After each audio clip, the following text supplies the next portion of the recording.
Well, hi, this is Ken with Village Green, giving you your latest landscape update. So this is another early blooming spring plant for us.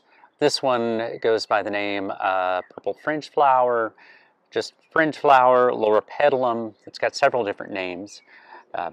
It has a nice purple leaf to it. Typically speaking, we like to use the one that's called Purple Diamond, because it doesn't get quite as big as the original one does.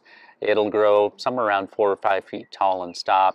It also seems to be to stress a little bit less in our soils than the original plant did.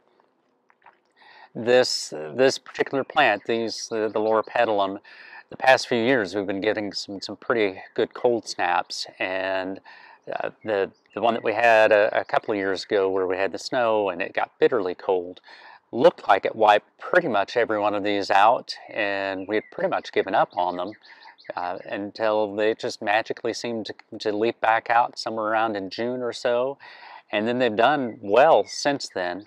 We had another cold snap that kind of singed a lot of these again this year, but again they're bouncing back. So understanding that you may lose some leaves over the winter time, these do seem to be pretty cold tolerant for us. But the main reason I wanted to show you was that it was for these nice spring blooms. It's one of the first bloomers of the year. If you like these videos, please subscribe to our YouTube channel and send them on to your friends and family. This is Ken with Village Green. Local experts you can trust.